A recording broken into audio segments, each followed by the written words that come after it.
members how to improve communications to make a difference on the issues that you all care about most. Oh, it's on. Yes. Okay. It's working. So no longer do I have to do this. Okay, fine. Andrea's going to have to be fast, so I'm going to speed through just like this. She's going to kill me when she sees this live video feed too. Okay. Anywho, so we're going to, we have an agenda today. We're going to talk a little bit about government and give you a basic 5th grade overview of the civil structures that are charged with decision making that impacts our lives. We're going to talk about the 7 types of policy that community members can impact. We're going to talk about effective ways that people can communicate with officials at different levels of government, and then we're also going to give some tips for successful community advocacy communication. So in all government structure, and this goes all the way through from the federal level to sometimes even the municipal level and including county organizations and city organizations, our government structure follows this same pattern. So there's the executive branch, legislative branch, and judicial branch, and then underneath that there are agencies, departments, boards, and commissions. So there are different levels of government, as we all know. There's federal, state, county, and city. And then there are school entities as well, so state school boards, local district boards, school community councils, school administrations, and then there are also other public entities. So there's boards and commissions, neighborhood community councils, and political parties. And oftentimes many of these public entities find themselves at the different levels of government. So you could join a board that is a state board, or you can join a board that is a city board. Or there are county boards too, right, Shereen? Yeah, lots of them. Okay, great. Apply. Yeah, apply for the board. Let's see, what else? Okay, and then there are also a bunch of types of policy initiatives. So when we're advocating for things as community members, we are advocating and asking our policymakers to create or support one of these types of policy initiatives or to oppose one of these types of policy initiatives. So there's legislation, there are executive orders. We recently added this one, there are appropriations, and appropriations are when we as a state, or we as a county, or we as a nation designate monies to certain programs or certain organizations. There's regulation, there's organizational initiative, public-private partnerships, and community initiatives. Now these are all areas in which we have the opportunity as community members to impact policy.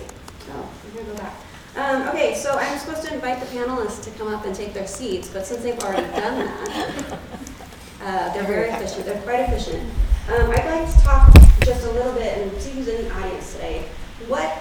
Just shout it out, what kind of policies or policy issues are you interested in positively impacting in the state or county, federal level? How we should go about dealing with Hong Kong? I'm sorry, what? With Hong Kong. Yeah, okay, that's great. That's a big issue. Anybody? Healthcare. Healthcare? Yeah, okay. Affordable housing, yes. Do you else have anything? Climate change. Climate change, yes. Infrastructure, that's really good, yeah. Tax reform. Tax reform, yay. Okay, good. So these are all things that we're hearing percolating in the news and in our upcoming legislative sessions, right? And coincidentally, most of these things, except for how to deal with Hong Kong, that's a new one I haven't heard recently, but most of these things are actually in our top priority issues in Utah. These are the things that are most important to most people in the state. So it's great to have you here, and I'm thankful that you're here, and I'm excited to work with you. So let's connect after the meeting, and we're going to learn how to advocate on the trip coming up there with me. Okay. So now I want to introduce the panelists, and then we're going to dive right in. So we're going to start with Emily Coleman, who is a dear friend of mine, luckily. She's a former congressional staffer for U.S. Representative Chris Stewart and for former Congressperson Jason Chaffetz, and is a current marketing professional. Emily serves on the board of directors for Action Utah and as the state engagement coordinator for the Republican Women for Progress. Emily is the author of Call the Halls, Contacting Your Representative the Smart Way, and she's been featured in the New York Times, CNN, Bloomberg, Wired, and many other national publications for her work on citizen advocacy. Thanks so much for joining us on this. We also have Shereen Gorbani, who is also a friend. I'm so lucky to know these people. Shereen is an at-large Salt Lake County Council member serving 1.2 million Utahns. Shereen first became involved in public service in 2016 to fight for access to affordable health care. Shereen is passionate about health care and mental health care, efficiency and innovation in government, and engaging everyday citizens in the political process. Professionally, Shereen is an associate director of communication and organizational development in facilities. Yeah. Really? At the U. Yeah. I did not know that. I walked over from my office. So maybe we're going to talk. Yeah. Tell me what you do in real life. Okay. In our community work, Shereen is the board chair of the Rape Recovery Center and serves in the Wasatch Front Waste and Recycling Board, the Salt Lake Valley Law Enforcement Service Area, and the Salt Lake County Health Department's Environmental Quality Advisory Committee. Shereen holds 2 master's degree in communication and policy, and from 2003 to 2005, she served in the United States Peace Corps in Moldova with a focus on gender development and anti-trafficking work. Please welcome Shereen Gorbani. Thank you so much for coming. I didn't get to cheer. Okay, Let's cheer for Emily first. No. This is Thrilled to be with you. the host panel, it's just FYI. Yeah. And then we have Carol Barlow-Lear, which we're thrilled to have you. Carol, we've been looking forward to meeting you. Grew up in Salt Lake County and attended the University of Utah. Following graduation, she was a high school teacher for 5 years at Kearns High School, and she attended the University of Utah College of Law and graduated in 1982 with a law degree and 2 sons. Wow. And Lear worked part-time from 1981 to 1988 with the law-related education program. She worked with the Utah State Office of Education as a school law specialist and director from 1988 until December 2014 when she retired. She also earned her school administrative credential in 2000 and was a Utah State University adjunct professor for 20 years. Carol is now the representative from District 7, that's Salt Lake City and Park City on the Utah State Board of Education. She was elected in 2016. In her previous life, she worked as to promote public education. She also volunteered as a room mom for the PTA. She now does PTA pro bono work and served on school community councils. Lear is now retired and in private practice with Lear and Lear representing school districts, charter schools, and occasional parents. She and her husband John have 3 grown children and 6 rambunctious grandchildren. Welcome, Carol. Thanks for coming. Side note, you are Andrea, our executive director's school board representative, and she's really sad not to be here. And finally, we have Kilo Zamora. Kilo is known for his skills to increase people's capacity for social change. He creates learning environments for groups to develop themselves and transform their communities. Kilo teaches in an array of social change classes in the University of Utah, including the Westside Leadership Institute, Gender on the Hill, and Gender Theory and Community Organizing. He served as the past chair of the Salt Lake City Human Rights Commission and the former Inclusion Center for Community and Justice. He was the executive director. Kilo is his best when facilitating dialogues to foster compassion and creating solutions to this issues. His awards include the University of Utah's Faculty Recognition Award, School of Social Work's Teacher of the Year, Pete Suazo Social Justice Award, Equality Utah Award, Utah Education Association Award, Utah Martin Luther King Jr. Award, Southern Utah University Humanitarian Award, and the University of Utah's Outstanding Young Woman Award. Welcome so much. Thanks so much for being here. We appreciate it. All right, great. So thanks for being here, and we're gonna.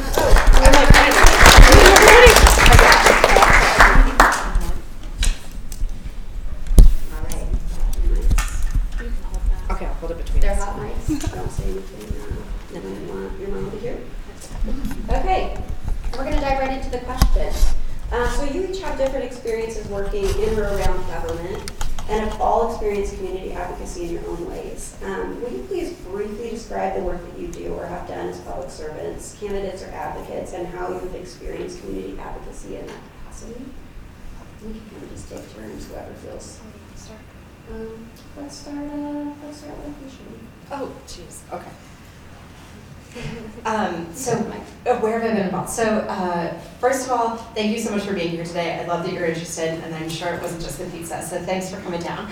I am a person who has been politically active for a very long time. Was one of those kids who talked a lot about world peace and thought about how we could end wars and things like that as like a 7th and 8th grader, so I'm sure I was insufferable. But I got really interested in peace work and advocacy work, went on to serve in the Peace Corps, had done a lot of work in my community. I was raised in a Catholic school system, and service was a really big part of our education, and so had the opportunity to engage in working directly around issues of poverty, and those, I think, kind of early moments in my life really set a trajectory around some of the things that I really cared about. But I'd always been the kind of person who sort of sent letters or tried to figure out advocacy. I didn't do so much at the state level. I was a North Dakotan before I was a Utah, and I didn't do so much there, but kind of thinking more around federal issues, kind of big issues that I was passionate about. After serving in the Peace Corps, thinking a lot about international diplomacy, and that kind of work really drew my attention there. And then, moving here to Utah a decade ago, I found that I loved many things about it. I love this state. I love living here. I think we have one of the most incredible, just visually stunning, and also really one of the best places to live in the country. But every year in January, I wanted to scream basically from the beginning until mid-March. And I started thinking about how I could get involved in work, and really got serious about working around sexual assault and sexual assault advocacy. We have a very high rate of sexual violence in Utah, and being there for individuals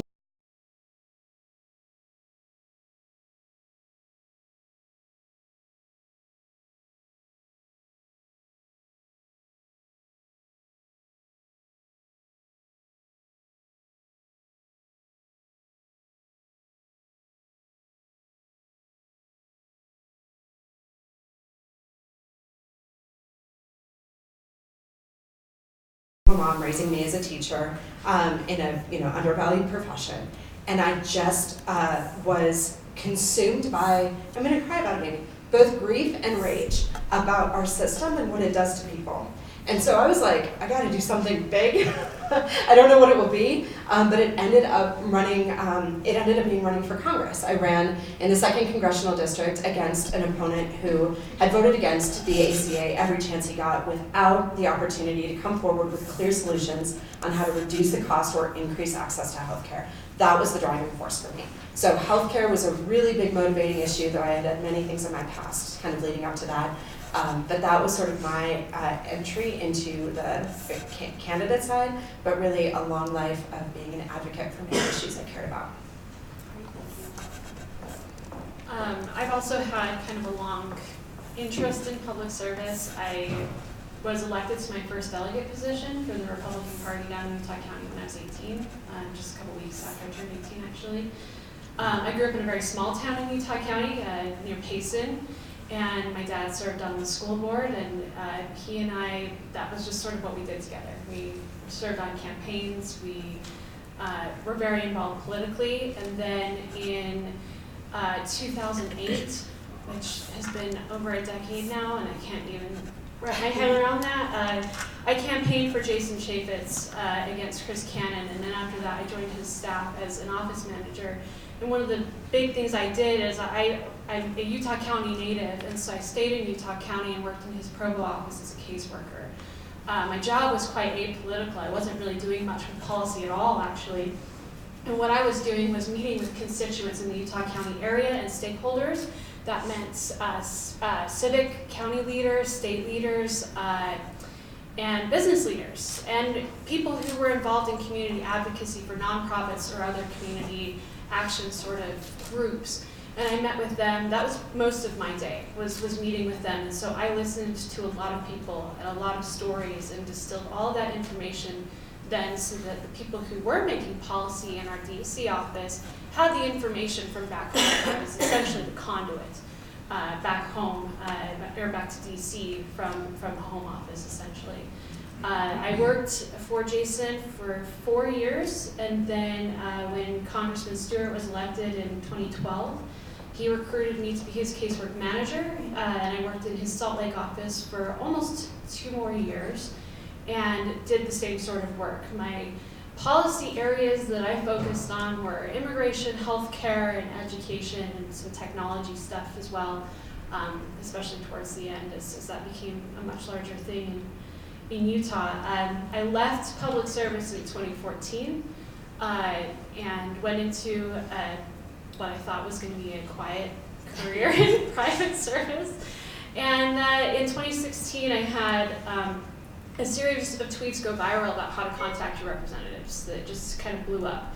And it was about the most effective ways. Could you say it again? No. She's had a series of Twitter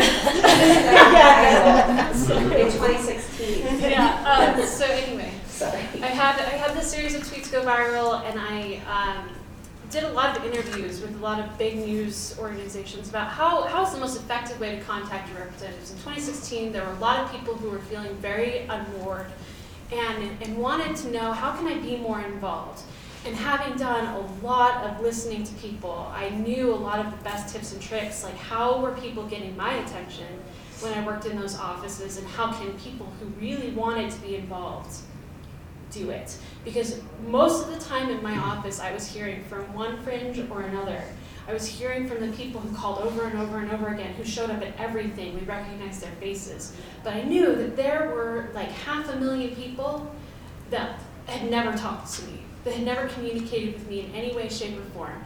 And the fact that people were excited about it got me energized, and so I spent the last few years working on a couple different boards, trying to continue to build up that momentum and make sure that they're continuing to be as effective as possible as they communicate with their legislators. And then in 2018, I did a brief stint where I ran for state senate and lost. Only barely. Yeah. And I think my background in advocacy is a lot more accidental. I think as I started as a high school teacher, and of course I think, and I also grew up in the 60s, so I think I came to advocacy naturally. But as a high school teacher, you're trying all the time, especially in Kearns in the 1970s, which was a real blue collar place where it felt very different than the East Bench of Salt Lake where I grew up. So I felt 5 years trying to get these kids to be excited about something, interested in something, want to do something, make something matter. And from there, I taught high school for what I thought. You guys think you've had a long career in something. I've had a long career in something. I thought, I can't, they're going to be out going, a few of them are going to go to the University of whatever, and I'm going to be teaching junior honors English again, and I can't do that. So I said, I think I'll go to law school, because that was what my family did, which was again in the 70s. And women were still pretty much in demand in law school. So I walked in one day and took the LSAT and said, I think I'll do this. And it was all pretty accidental, and because who starts law school pregnant? But I had a couple of my 3 children in law school. But that went well, but my heart was in education. So as you heard the bio, I continued working in education. I worked for the State Office of Education as an attorney for almost 30 years, and that went by really quickly. And what prompted me to sort of change course in my mind was frustration with the people who were essentially leading the State Office of Education, the State Board of Education. They were not really advocates for public education, strangely enough. And I retired, and I had already contemplated retiring and starting a small law firm. So I did that, and I woke up one morning and said, wait, I can do something about this. And I've never wanted to run for office. I've never planned to run for office. But I felt like I had to make some differences in public education. So I did that, and I've served on the state school board since 2016, and then have to decide if I'm gonna. Now we have to have a partisan state school board, if any of you follow Utah Supreme Court decisions, and unfortunately it's going to be partisan, and I have to decide if I want to jump into a partisan arena, which I really never wanted to. I don't think public education is about political parties. And we fought hard against that, but I think courts are very political these days, and that's probably, I'll try to make that my only comment, but I think that about kind of political leanings. But I think it was it was a real uphill battle to try to keep the school board nonpartisan in a very partisan state. But I have to decide that. But I think that, I hope what we can talk about today, my life has been mostly public education, but that also ranges into homelessness and immigration, because all those kids come to school.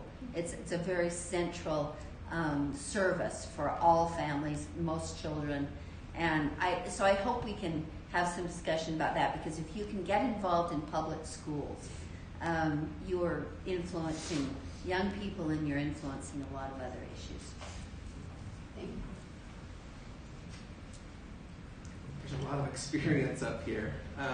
My name is Kilo, and I guess what I would bring your attention to, the part of my life that has got me involved, has been everything about the word public, and thinking about what a public arena is, and what does it mean to have voices occur in that arena, and how do we balance it, and what happens when a party or a ethic or a philosophy seems to sway it one direction, and who gets left out of that system.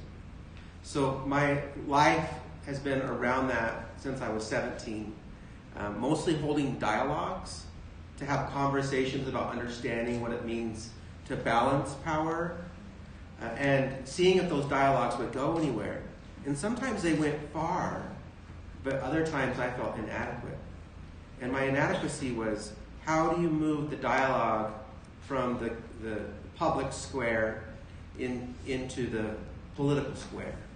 And it was too intimidating for me, to be frank, to go to the Capitol or go to City Hall and to work in a system that seemed like it didn't work for people like me, or didn't talk the way I spoke, or didn't think the way I was thinking, and failed a lot. So over time, I'm just kind of one of those people who loves to fail at a lot of things, and then over time, something begins to dislodge. And now I'm at a point in my life where I'm advising mayors, advising superintendents, advising different nonprofit organizations about policies that can impact change for more of us. So keeping my eye on the bigger word of inclusion that doesn't leave people out, just continues to invite people in.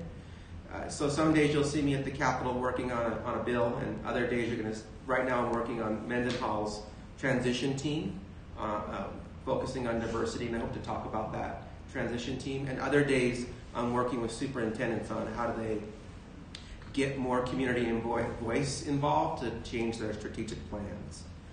So in any of those arenas, you're going to find me doing some kind of work, but my work has always been the same, and it's based on the following. One, how do we include more people? And two, how do we do it by building relationships? So throughout my career, I would proudly say that I'm more interested in human investment and where that leads us. So sometimes that's behind closed doors conversations, having really hard conversations about prejudice. And other days it's opening the door for full transparency, but ensuring that people walk out with some saved face along the way. Thank you so much. And actually, hold the microphone and go and ask the next question. I want you to start the next question. For the entities that you've interacted with the most, what is the structure of that entity? And more importantly, who are the decision makers? And Q, I'd like to start with you because I think it's interesting that you're on this transition team and you're in charge of, did you say you're on the diversity team? Would you talk a little bit about that and what that is going to look like as we welcome a new mayor? Yes. So the groups, if you can imagine a person whose job has been community engagement, and sometimes when there's a political leader, they're hungry for community engagement. So at the legislative level, when I'm informing them on policies, it's typically coming from a community engagement perspective. But right now, this is my second transition team that I've worked on in Salt Lake City. And Mendenhall is wanting to transition, right, to her new position as mayor of our city. And so she's assembled a group of folks together, and I, with Nubia Pena, are co-chairing the diversity and geography subcommittee. So here's the task I have in front of me right now, and you're all welcome to help me with it. How do we put 8 points on a memo to Mendenhall that's going to help her transition and understand our diverse community? And how do we do that by December 20th? How do we set her up for success when we know that some backfires in our city have been that we've had fantastic ideas, but yet the community wasn't invested in those ideas because no one ever asked them about them. So you have brilliant people around you. They come up with brilliant answers, but our community fights back because they didn't participate in that conversation. So that's the big one I have on my hands right now, and I'm frankly terrified because community engagement is messy, and also people feel hurt that you didn't come to them. So right now I reached out to 100 people in our community to ask them what procedure I should use. What questions should I ask? And then I'll probably go back to even more people and see what kind of process we have. But if any of you are interested in that work, both on the radio and in this room, and want to have your voice heard, please come see me, and I'm happy to talk to you and find a way to put your fingerprint on the memo that's going to go to Mendenhall.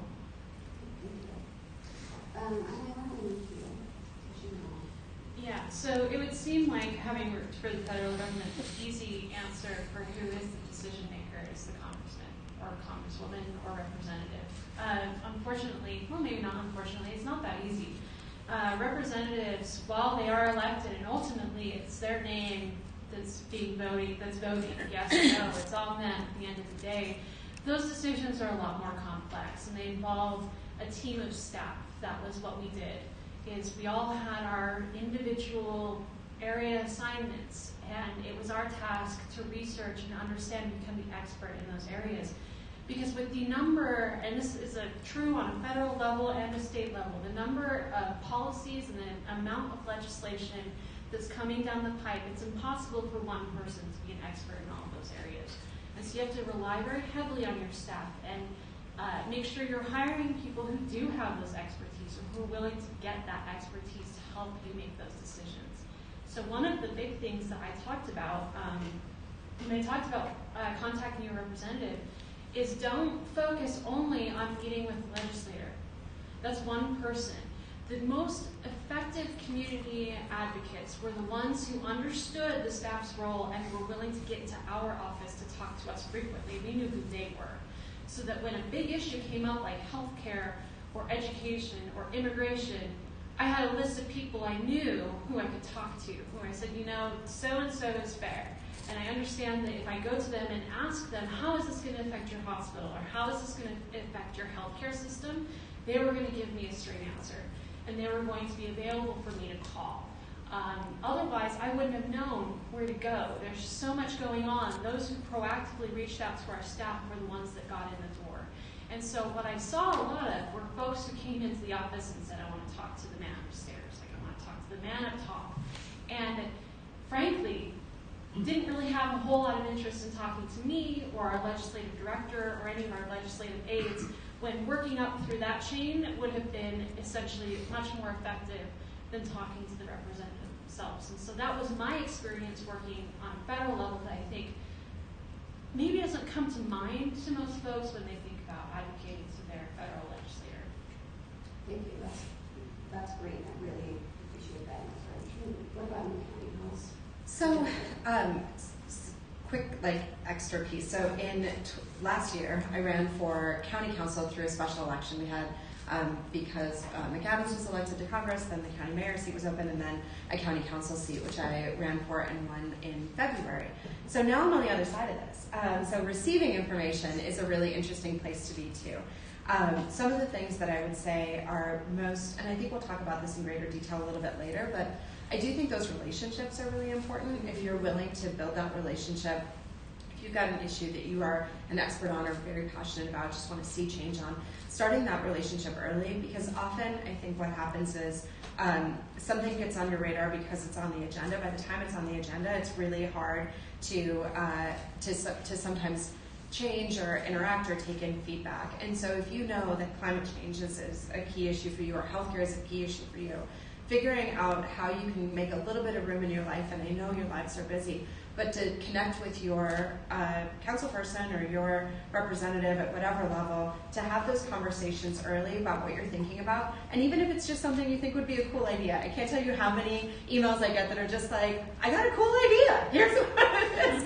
That stuff is so great, and it's so exciting to think about the way that you can start building those relationships over time, which is a lot of what you talked about too.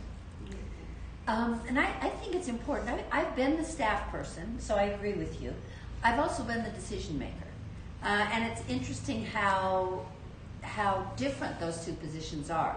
And I agree with you that that many advocates can come to the staff workers, the staff people, and have sometimes a greater impact, a greater influence than if they try to get to the final decision maker. And I absolutely agree that relationships are really important. If you can, if you want to advocate for something and you have expertise and you have the patience to talk to a staff person and help the staff person understand, that can be really important.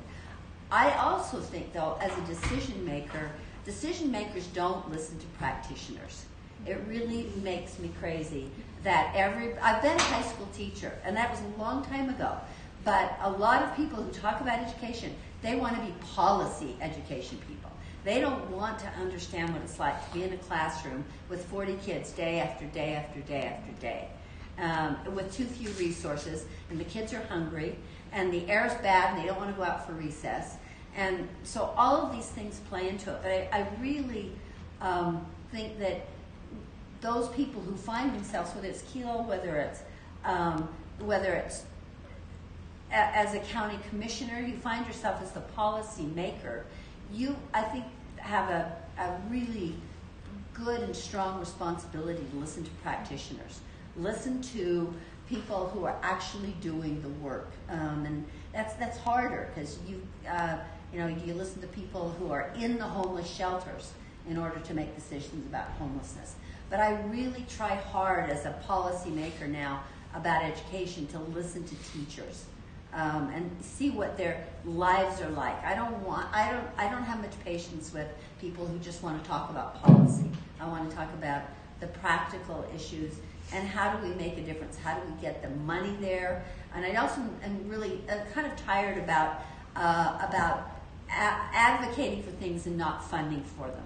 If you're going to be an advocate for something, you've got to help the policymakers figure out how to get the money, whether it's divert it from something else or be willing to say, yeah, we'll take a tax increase. It's that important. So those are just, a few of the thoughts that kind of come to mind. Thank you. That's really added applications to our list. So that's hard. Okay, great. With that in mind, what are some of the best practices or tips you can recommend to individuals or groups for communicating with project officials at the different levels that you're at? Some of you mentioned coming in and talking to the staff, but let's talk about what that looks like.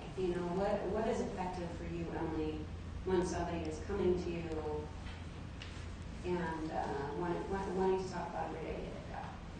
Okay, well, we'll start on kind of a higher level. If you've really just got something that you want to say to your representative, one of the things that I mentioned when I wrote my book and when I talked about it on Twitter and in some of these other news outlets is calling on the phone, having a message, having a story to share on the phone with the staffer. Phones in this high-tech world are kind of the ultimate disruptor.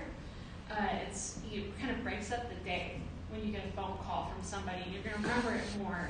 We received hundreds of emails a day, and those were often sorted by a computer. They're sorted basically it with a CRM, and so it'll go through and pick out keywords and kind of lump them together. It will notice if an email is just copy and pasted. So the ones that you go to a website and they say just put in your name and whatever and your zip code and we'll send it for you. All those get batched together, and in the human brain that feels like one email. There's no way to comprehend if someone, I can't tell if a robot has sent that or if someone has sat down to thoughtfully say that. But if you call and have something to say and have a story to tell, that's got a lot more impact to me as a staffer, as the person sorting through all this constituent correspondence than anything else. Now I understand calling on the phone isn't a possibility for everybody, and there's accessibility issues related to that, and that's okay.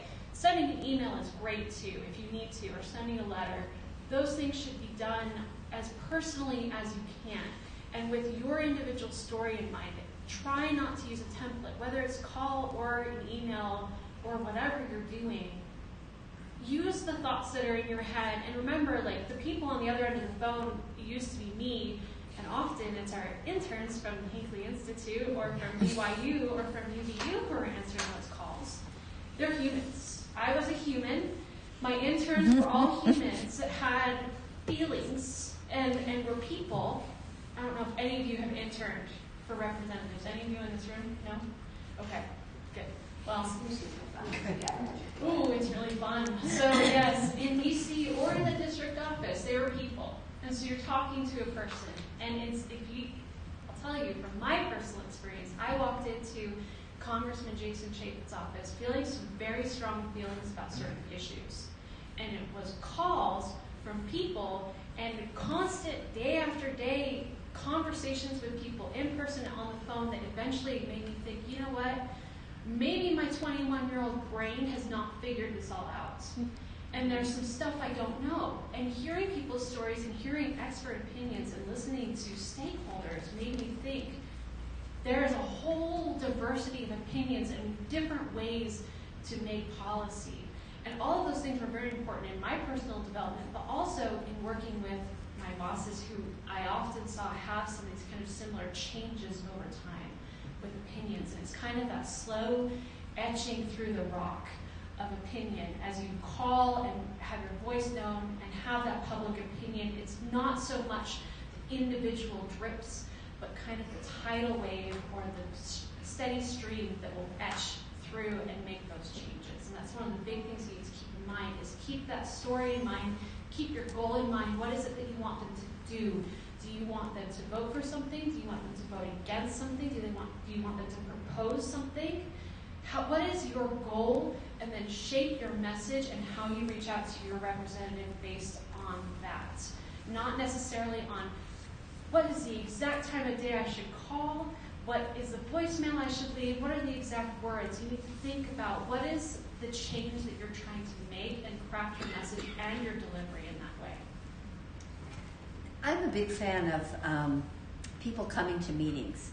I know that sounds really old-fashioned. Everybody wants to tweet, and email, be a twit, and tweet, and email.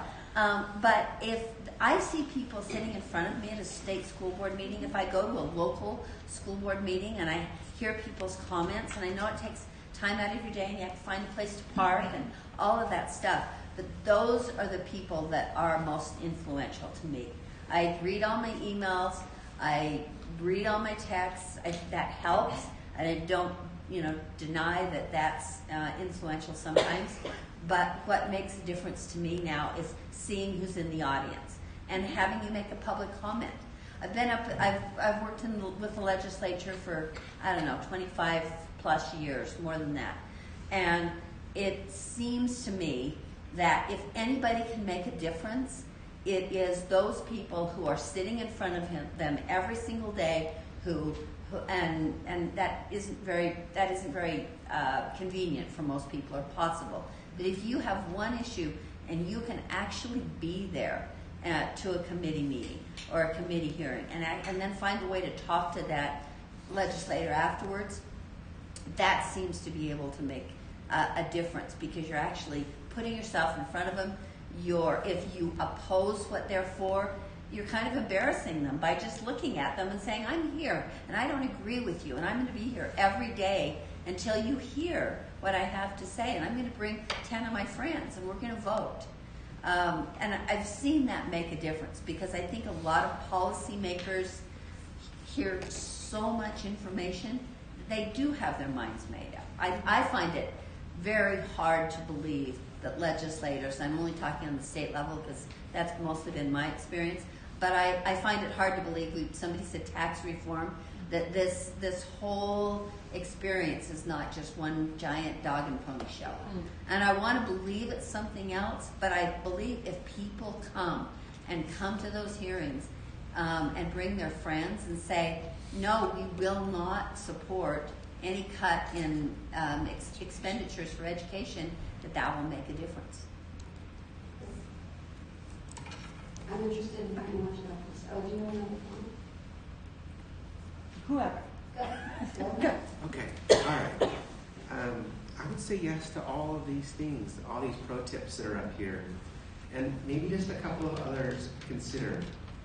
So one thing that I see happening to folks is they don't think that they can go talk to the person in charge. They think that's somebody else's job, but you absolutely can. And I would just really encourage you that you being in front of whomever the decision maker is such an important step. And so many times do I come across great leaders who have never done that and are worried about what that means. And take it from me, who gets intimidated by those things also, that I've had legislators who I disagreed with, and at first I thought, I'm going to be disagreeing with this person and they're just going to shut me down. But then I remembered why I was there, about building a relationship, and it became something stronger between them and I, where we were disagreeing with each other, but that's okay. We can still shake hands, thank each other, and know that voice also got to their ear, my voice. And if you leave here and make one phone call to one person who is making decisions, you will have done such a big deal. And it makes a big difference, especially from everyday folk. Sometimes we get sick of hearing from the professional, and we just want to hear what you think, what we think, as moms and dads and students, and as just everyday workers. We want to know what your opinions are. They totally matter. The problem is that we just don't get enough of us doing it all the time. So I just want to add that there, and just, if you want to talk to the mayor, if you want to talk to a lawmaker, if you want to talk to the chief of police, do it. Just do it. You'll be surprised what happens. I'm going to add that I'm really trying to come to you. So one of the platforms I use a lot is Instagram. I use my Instagram story to try to draw attention to, educate, tell you how to advocate, how to engage in the process, I guess I should say. So if you're open to it, come and follow along. It's just at Shireen Gorbani, my name. Also on Twitter, where I take seriously this role.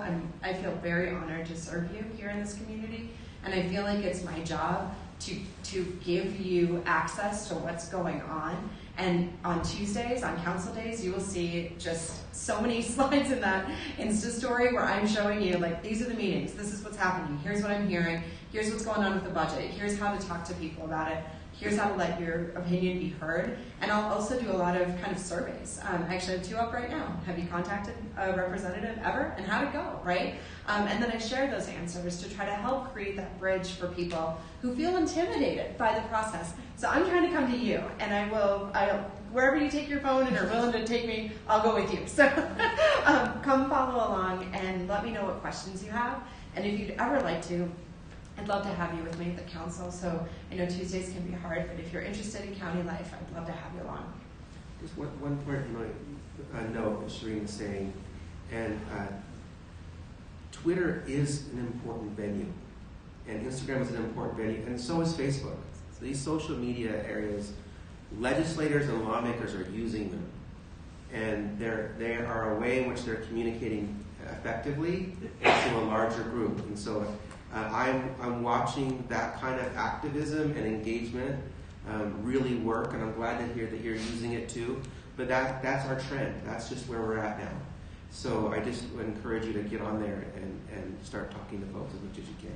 Can I add something really quick on that? On a federal level, there are representatives who use social media. It's not necessarily the best way to get in touch with them just because it's very hard for them to know who's in their district and who's not. And while there is, certainly they do think about the whole state, their constitutional duty is to their district, and so it can be difficult to kind of sort that out sometimes. But there are representatives who use it a little better than others. John Curtis comes to mind as one who's really active on social media, but I know that coming from, I worked for one representative who was really good about doing his own social media, and then I had another one who never touched it. And so it is really kind of a mixed bag. And so sometimes I think that all of these things are awesome on a state level because it is the person who's doing it, who's running it. On a federal level, I would caution against making that your main platform for contacting them and thinking more into more traditional methods. We're a little slower at the federal government and a little behind. We're still using faxes there, and it's just they're slow. They're not up on the times. They're a lot older too. They're just they're using faxes? there's so many faxes in the federal government. It was ridiculous. I had to learn how to do it. I was like, what is this? Yeah. Okay. That is new information for me to think about. But don't send a fax. Please. That's the other message. That was really popular a couple of years ago, and it about blew my mind. I was like, no, the faxes aren't from you. That's how we communicated with other agencies. Don't send a fax. Huh. Okay. Yeah. I can't even. Yeah. It's me a little anxiety just even imagining typing in, waiting for the number to make that sound. You guys don't know what I'm talking about. Well, Part healthcare company. yeah. Okay. So we're coming up on the end, and I want to make sure that we leave a little bit of time for some questions. But I have 2 questions that I want to make sure I ask because I am curious. This is purely selfish. I'm curious what your answers are going to be. Number 1, what are some real life examples of ineffective ways that somebody has communicated with you? Ineffective. We know those textbook answers are effective. I want to hear some ways that somebody has communicated with you that have been wildly ineffective. The crazier the better. I've got the state board recently passed some new rules about health education curriculum, sex ed, essentially. And we got tons of emails, and this goes to some comments that have been made. Most of the state board members got emailed comments that were exactly alike, almost word for word. And that is completely ineffective as far as I'm concerned. It says that you are doing what you're told. You're sending an email that you were told to send. That makes no difference to me. I've gotten a few that just say, "Are you even brave enough to watch this?" with a link. And I'm like, is this spam? I feel like it's dangerous to open it. So that kind of stuff is really the answer is no. I'm afraid it's going to eat my computer.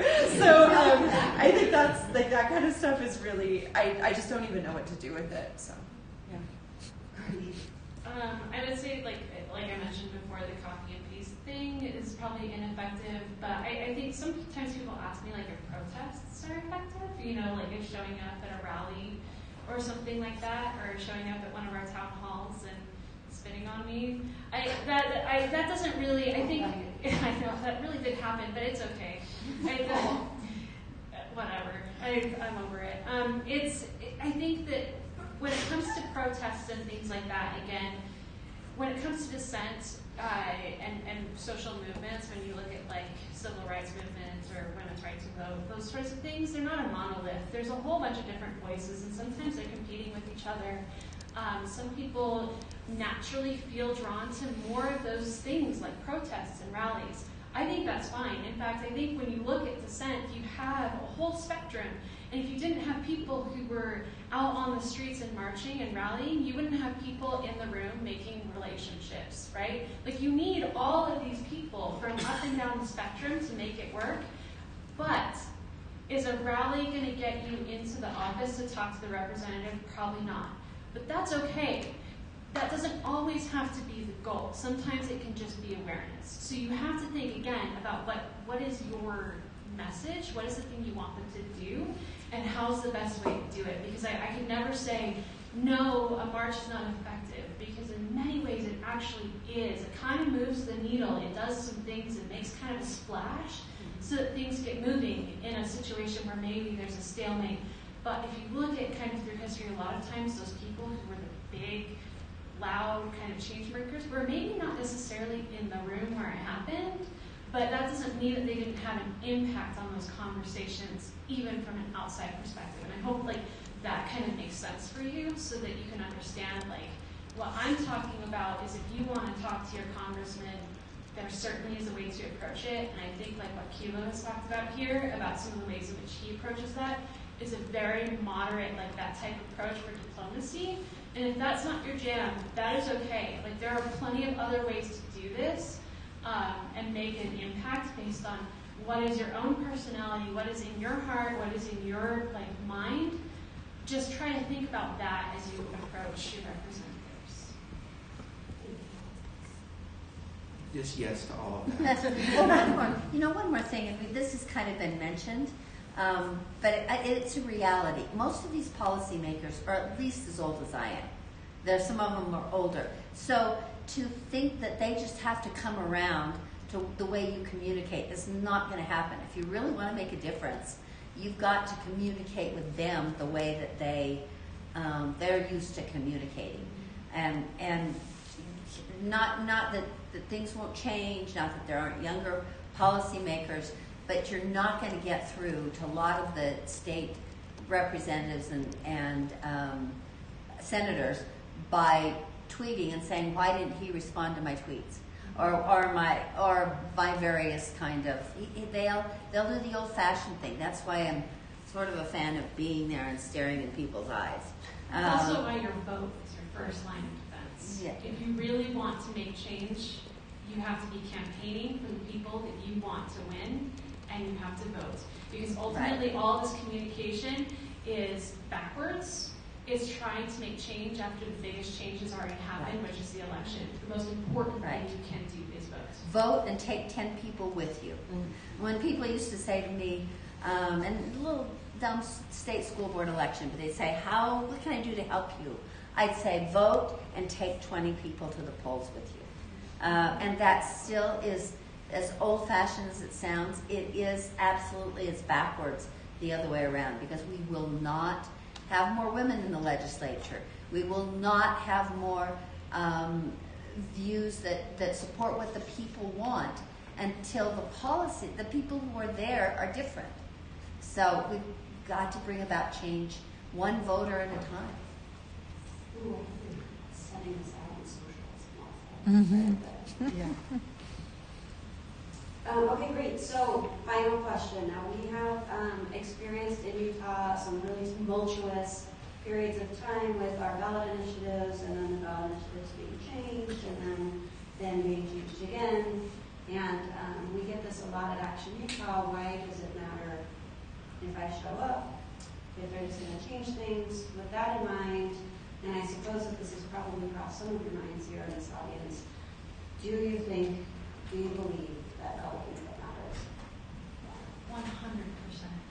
100%. This is a long game, and it's the arc of justice is long. It is long, and it is really, really frustrating. Believe me, I crapped out of a public service career because it was so hard to do it. And so, coming from somebody who pretty much failed at this, it's long, and you have to keep doing it, and sometimes you just have to keep finding the ways that you can fit in, even if the first thing you try doesn't work out the way you want it to, even if you don't get the big wins, even if you work really, really hard and you get 4 votes away from being on a ballot and you don't quite get there, you still have to keep doing it, because these things they take a really long time, and you have to chip at it and chip at it and chip at it, and every once in a while you'll get a win, and then maybe you'll look back 10, 15, 20 years later, and you'll see the change, and it will happen, and it will kind of be like, oh, this thing has changed. And it's slow and it's long. This is public policy. Sorry. Yeah, I would agree. And You know what I think about a lot, because my work is about fighting for the underdog, is that it's about science. It's about the social science. So I'm looking for all the ways in which I fail. I'm looking to understand why a ballot initiative didn't work, didn't stick. Instead of being disgruntled by it, it has to be a means of encouragement. It didn't work that way. Why didn't it work? What do I need to change? How do I get back out there and in a different way? And for whatever reason, that experiment failed. So why would you try it again? Now we try something new. And you just keep adding to your toolbox and knowing that the failure was important to know. It's kind of one of the fun things about politics. You know when you fail. I mean, in other relationships, you don't know you're failing, and so they just let you keep repeating your behavior. But there, you know pretty quickly. So then you either decide, do you want to change your behavior in the way you're doing things to make change, or do you want to give up? So just think of it as a positive thing. Fail forward, and your public input does matter, because here's one thing to consider. I've never met a lawmaker who doesn't vote on a bill that doesn't have cover when they vote, unless they want to see their career go down in flames. So you give them cover to make choices. Here at the university, when our president makes a choice, they're doing it because there's encouragement around that choice. And it's true as a mayor, and it's true as a superintendent. We have to give them the encouragement to do it, and that comes in public input. I would say one of the things that I think you can do right now that's really exciting is, as we're heading into 2020, make sure that the person who's representing you is going to stand up for better boundaries. So we had a number of ballot initiatives that have been changed, right? We had Prop 2, which was medical marijuana. We had Prop 3, which was Medicaid expansion. The one that is still left right now is Prop 4, and that's fair districts, anti-gerrymandering. If your representative is bad on gerrymandering, I can guarantee you they're bad on the environment, they're bad on education, they're bad on everything. If they will not stand up for fair districts, if they would rather choose their voters than have you choose them, it's a problem, okay? So reach out to those candidates when they're on your ballot and ask where they're going to be on fair districts. Are they going to fight for fair representation, for your voice to be heard, for your vote to matter? Go after that, follow it through, and make sure that you're getting somebody who's going to take seriously the fact that they represent you. Thank you so much. I think we are out of time, so I do want you to have the opportunity to ask questions. If you happen to, is it okay if they ask you offline? These questions are panelists? Okay, great. Thank you so much. This was all so enlightening, and I appreciate so much the time that you've taken to share your experiences with us, and all the other